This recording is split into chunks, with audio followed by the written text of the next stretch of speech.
Okay. All right. Well, welcome to Center College's webinar series for international students. I am glad to have all of you join me for this special session. My name is Joy Joy. I am the Associate Director of International Recruitment here at Center College in the admissions office. I am a former international student at Center, so I'm happy to be sharing some crucial information and tips on how to be a successful international applicant, not just at Center, but also at other higher education institutions in the US. So today's topic is, as you can see on the slide, is about identifying and understanding the US college admission requirements for international students. My presentation is going to take about 25 to 30 minutes, and you'll have an opportunity to ask questions at the end. You're encouraged to interact with me on the chat as well. Please note that the presentation's been recorded so that you can rewatch it later on if you want to, or I could share it with other people. So with that, let's get to work. Let's get started. So my one big goal for today is to help all of you international students understand the components of what a U.S. college admission application looks like. This is important because this is one of the first steps in the beginning of the application journey itself for international students. This involves understanding the different requirements, why they are important, and how to gather these materials as you start your college admission process for U.S. colleges and universities. So in order to accomplish this one big goal for today, we have the following agenda. And the agenda start out with, one big goal, which we just identified. And then we'll talk about the international student application roadmap, how the different process and stages of your application journey. And then from there, we'll transition to talking about the admission requirements themselves. There are a couple of those, and I'll go into details about what those are, why they're important, and all of that. So after that, that's the end of the presentation. I'll share what's next on our summer list, and then I'll open up the floor for Q&A so you can ask your questions then. So that's the plan for today. Let's get going. So to start us off with the roadmap, think of your US college admission process as a journey. And with every journey, it is helpful to have a roadmap to know what progress you have made in your journey. So we at Center have created this roadmap, application roadmap for international students who are about to embark on their US college admission journey. So if you're subscribed to our mailing list and our newsletter, you may have already seen this roadmap with an explanation of where we are in terms of the stages. But today I won't explain in details about every single stage or phases of the admission journey. But I will start off with, phase one, which is the prep. That's where we are today. In the future, we'll have more sessions, more webinars and newsletter emails about different other stages of the application process. So you begin with phase one. This is where you begin preparing for your college admission application. This is where most international students are right now as they begin their journey. And then phase two is where you basically apply. So we call it the implementation. You implement all the preparations and the plans that you have made in phase one. So that's the application time. And then phase three is the choice. That's when you make your college decision after you've been offered admission, scholarships, and all of that. And then, of course, after the choice, you come to the finale, which is, if you think about the choice after you make your college decision, you think that that's probably the final stage. But no, that's not true. There is the finale. And if you're curious about what the finale is, you'll have to sign up for our email and find out, or at least join for our next couple of webinars in the future. But today we'll focus on the prep. And one of the most important things about the prep is to understand different components of what a U.S. college application entails and what requirements are there. So to talk about the requirements, I've listed a couple of the core requirements. So core requirements and components of U.S. colleges and university applications for international students are on this list. Please note that this is not an exhaustive list, and each individual college and university may have their own set of requirements. But what you see on the screen, the 7 items, those are typically what is required from international students, and they are meant to assess different things, right? Like they're meant to assess an international student's academic preparedness, proficiency in the language that you'll be studying in, which is English, whether or not a student is on academic, social, and professional fit for the school. So we look at a lot of various other things as well through these application materials. Now, most schools will explain the details of what each of these requirements are on their website, like ours. So if you go on this little link, you will find out what it is for Center. But most schools will have their application requirements explained on their website. So we'll go into details about each one of these now, but I just want you to get a sense of what each of these look like on a list. So starting out with application forms. So your admission journey in the US starts with an application, and there are several application platforms. The more commonly known ones are the universally known ones like the Common Application, Coalition App for colleges. And so these are the more commonly universal application platforms. Common App is what we use here at Center, and it's a platform that's free to use. You can apply to a number of colleges on the Common App. Common App is widely accepted in the US. Over 1,000 colleges and universities uses the Common App as their admission application. Coalition App is also similar. So these are the more universal ones. Then you have the college-specific apps, like if you are applying to University of California system, they have the UC apps. If you're applying to SUNY system, they have their SUNY app system that allows you to apply to colleges within that consortium. So those they might have their own specific application that way. And then you also have like sometimes state consortiums will also have their own type of application. So it's important for international students to be aware of these different types of application platforms and what the schools that they want to apply to uses. Typically, most of these are free in terms of the use of the platform. That is not to say that admission applications are free everywhere.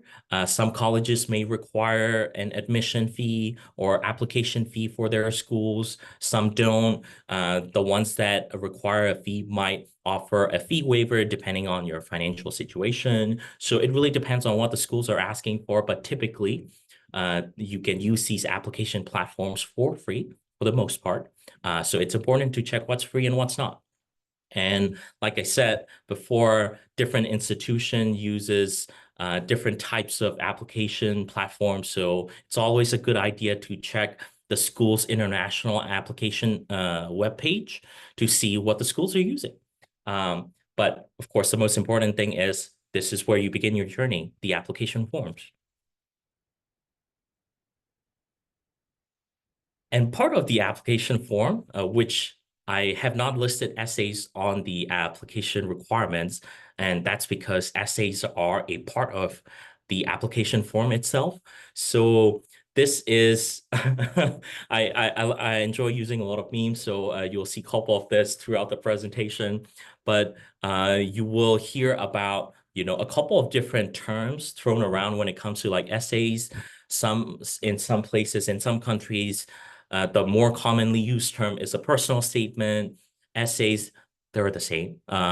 If it's on the Common App, people call it the Common App essay, but they all mean the same thing. They all mean an essay that is a way to showcase who you are as a person. It's an opportunity to share with admission officers your stories, your personalities, your ideas, and things that make you unique and that makes you who you are. I often tell prospective students that this is not the place to repeat your resume because oftentimes when you submit your college application, you will typically include a resume as well. Or in some parts of the application, you will list out the things that you're involved in. So this your application essay or your Common App essay, your personal statement is not a place for you to repeat everything that is on your resume, because that would be, a waste of space if you think about it, because we already have that information. We want to know something else about you that's not on your resume. So this is a place where you tell us something about yourself that we haven't seen or heard before from other parts of applications.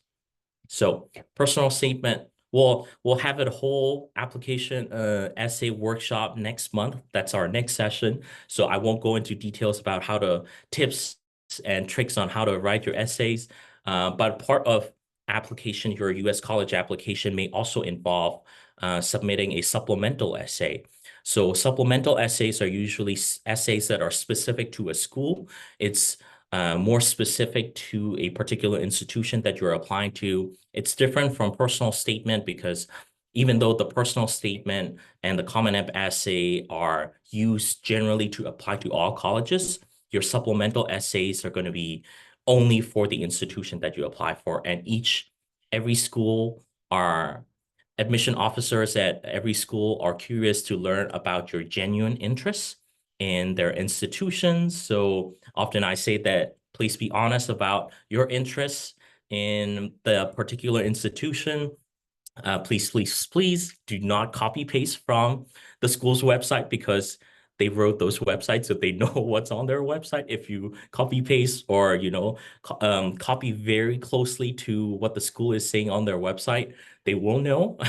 So be genuine about your interest in that particular institution on your supplemental essay. Not every school will require a supplemental essay, but it is a great way to show that you are genuinely interested in that particular institution. So once again, I won't go into too many details about essays. There are ways in which you can stand out in your essays, but that's a session for next time in July, so stay tuned.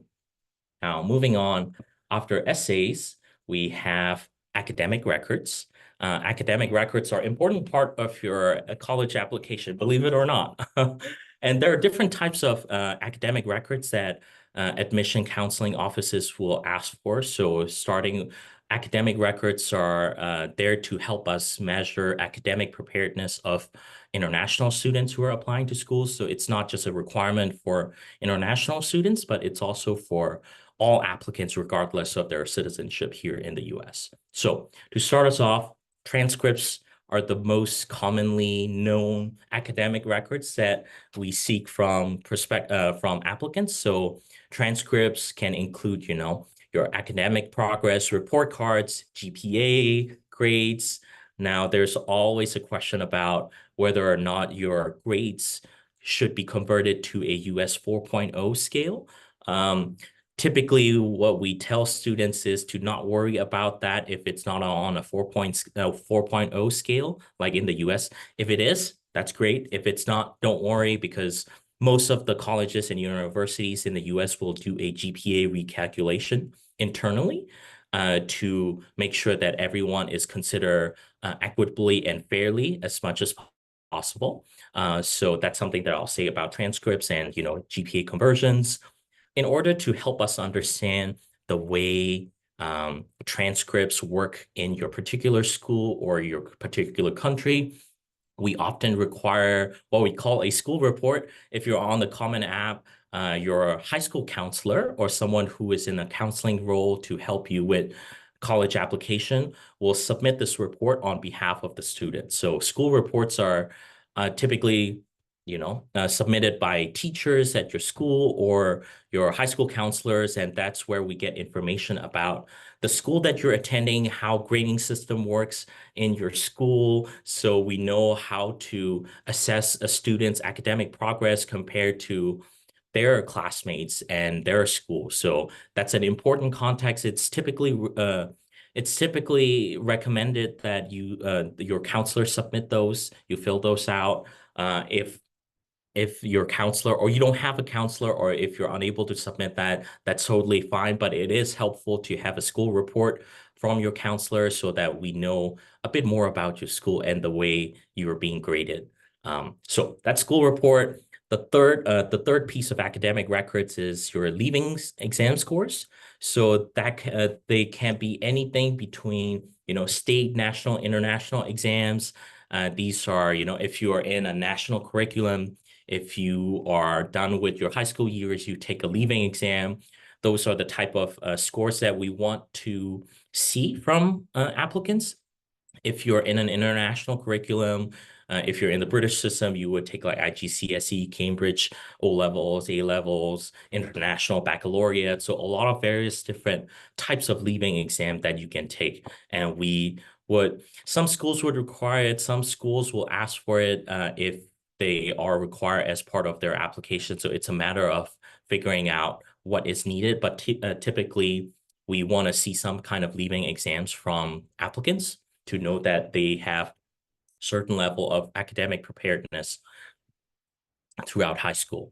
So last piece, I put other academic credentials. They can be anywhere between, they can be anything from certificates, external evaluations of your transcripts, or predicted grades. So if you're still in high school when you apply, which is what most students are really, they're still in high school, they're seniors in high school, and they haven't taken any of the leaving exam or anything. So we would welcome predicted scores from those exams. Typically, your high school counselor or one of your teachers would provide that document or predicted grades as part of your academic transcript and all of that. So we want to see that when possible. The last thing I'll say about academic records is that they must all be in English. As much as I would love to read transcripts in many, many languages, the fact of the matter is we don't know all the languages in the world as much as we want to. So all academic records must be in English. And if they're not in English, we would prefer that you have them translated by a certified translator, or if you're unable to access those services, Education USA is typically able to offer these resources and services to students in their country. So that's what I'll say about academic records. And now moving on, we have English proficiency requirement. And this is a requirement for all international students since the language of instruction in US colleges and university is in English. And schools define the level of proficiency that is needed for admission and enrollment requirements on their own. So it is important for international students to really look into what is acceptable, what level of proficiency is acceptable. And I've listed out 3 different ways in which an international student can satisfy or provide proof of proficiency in English. So the first type is obviously providing proficiency test scores. So if you have taken TOEFL or IELTS or Duolingo English tests, Pearson, and there are a couple of other English proficiency exams, you can provide those scores to the schools that you're applying to. And if a school requires a certain score, they will state that. Sometimes they will not, but if you're curious about what those scores are, you can always ask the admissions office about what those requirements are. But that's one of the ways in which a student can provide proof of proficiency in English. Now, the second way is if you are, for some reason, unable to take the test, or you want to fulfill your provide proof of proficiency in other ways, you can request an interview with an admission officer. They will not always provide this option, but when it's available and if it's something that's applicable to you, that is something that you can request. It's somewhat rare because admission officers only have 24 hours each day, and if they have hundreds and thousands of applicants, they might not be able to interview everybody. But that is certainly an option if they provide one. Last but not least, if you are an international student who is a native English speaker, so we understand, of course, if you're considered an international student, if you are not a U.S. citizen in the U.S. But that also means that, Canadian citizens or English-speaking citizens from other places around the world, do they have to take a proficiency exam? The answer is probably no. They can request for a waiver stating that they are native English speakers, or if you have been educated in a school where English is the medium of instruction or the language of instruction in your high school courses, you may be able to request a English proficiency waiver where you don't have to submit a test score. You might still be asked to do an interview if it's applicable, but typically you can submit a waiver to satisfy that requirement.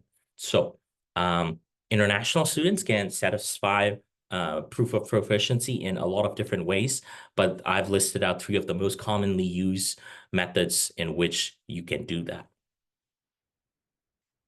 Now, moving from there, we have recommendations. So recommendations are always a fun part because this is not you who have to do the work. You do have to ask your recommenders about writing you a recommendation letter, but this is basically a letter or some kind of proof that you are a great person. This is an opportunity for applicants to ask people who know them really well as students and individuals. It's written by someone who knows you well, and it let colleges like us know what you are like in the classroom and in your community. So we want to know how awesome you are, not through your own eyes, but through the eyes of other individuals.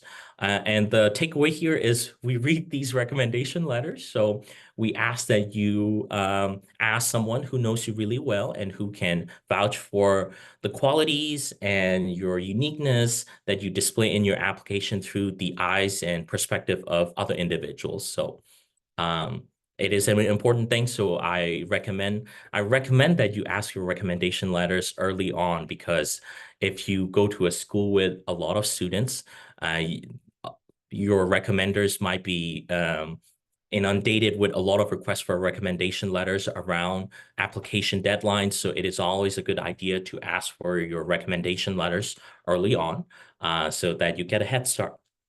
So that's recommendation letters. Now, extracurricular activities.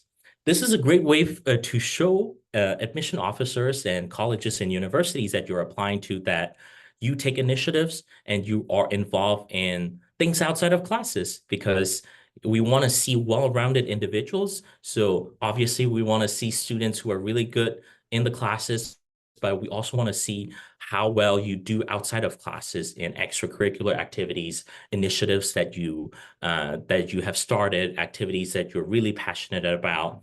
And the key here is that you don't have to be doing 20 to 30 things to stand out. That's a lot. I don't even know if it's physically possible to do 20 to 30 things at the same time.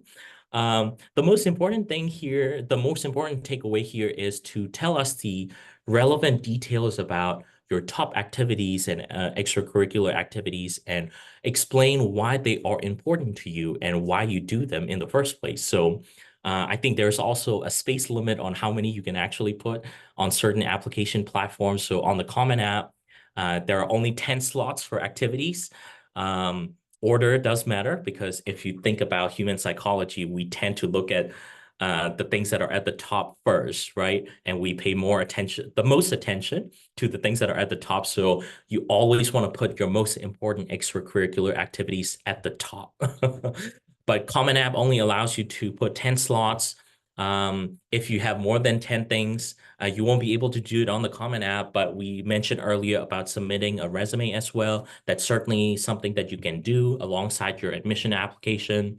So you can submit a separate resume as part of it. And once again, remember, we admission officers read hundreds of applications each cycle. So if you are really wanting to catch their attention, you want to put your most important and most valued extracurricular activity at the top. So, I think order is important. Details obviously matters. Activities themselves don't matter a whole lot. Of course, we read what those activities are, but I think it's important for us to understand why the applicant is doing such extracurricular activities, why they're involved in one particular project for several years, and what they have achieved during those years. So those are more important to us than the number of extracurricular activities in reality. So that's something that I'll say about extracurricular activities, and that is part of your admission requirement as well. And now moving on to proof of finances. This is always a tricky subject to talk about because everybody's financial circumstances are different. But the point here, or the goal here, is to talk about what type of financial forms and documents are required in terms of a student's U.S. college application. So financial forms and documents may be required as part of a student's and an international student's application because it states their ability to afford college fees and cost of attendance. They may also be required as part of the student's scholarship and financial aid application. So each school, once again, may require different types of forms. So some school uses what we call CSS profile, that is through College Board. Some schools will have their own native app within their website. So for example, at Center, we don't use CSS profile as of this moment. We use something called Certificate of Finance form, and it's basically an online form that's free for you to fill out. So it's important for international students to check out the requirements, specific requirements for each school, but you will be required as part of your overall application to provide some kind of financial form or financial aid application. And proof of finances, like some of these documents may include like tax documents, income statements for your guardians and things like that. So each school will specifically state what they need as part of those document requirements. And you would have to basically make an Excel sheet of, what's required at each school for each component. But these are some of the requirements that you may be asked to provide as part of your admission application. And last but not least, one of the last core requirements is standardized test scores.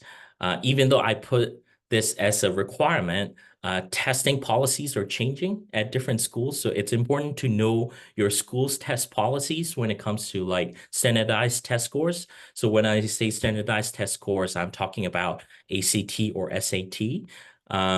I think it's best for students to find out what is required at each of the institutions that they're applying for. Some of the useful policies and terms to know are things like test optional, test required, whether or not a standardized test score submission is required for admission and enrollment only, or is it required for scholarship consideration. Every school will have very specific testing scores for their schools. Some schools may not require a SAT score or standardized test score at all. Or they may make it optional, where if you submit a test score, they will consider it as part of their admission review. If you don't submit a test score, that's totally fine. They'll weigh in other areas of your application more. So going test optional doesn't mean that it put you at a disadvantage. It just means that your admission officers are going to weigh more heavily on other parts of the application. But it is good to know what is required of you in terms of like whether you have to submit a test score or not, because like I said, every school does their test score policies differently. And here at Center, we're test optional because we look at a holistic review of a student's application. So we understand that there are students who are really good at taking standardized tests and they score really well. That's great. But we also understand that there are students who shine in other areas of life other than taking standardized tests, and we want to celebrate those achievements as well. So once again, Center is test optional, but other schools may require a test score as part of their admission requirement and all of that. So That is the last core requirements that I will talk about today, and that's pretty much it. That's some of the core requirements for U.S. college admission for international students. I hope you're able to learn something new, and if you take away something valuable, please make sure to stay connected with us. And here are some of the ways in which you can continue to stay in contact with us, but also here are some ways in which we can remain in touch so that, if you join our mailing list, you'll be able to get these updates about, we send out email updates on like different things. So last week we did one on the college roadmap. In the coming weeks and months, we'll talk about like making a college list, tips on how to write your essays and things like that. And once again, we have these monthly webinars right now during the summer, our summer, I should say, because it's summer here in the United States.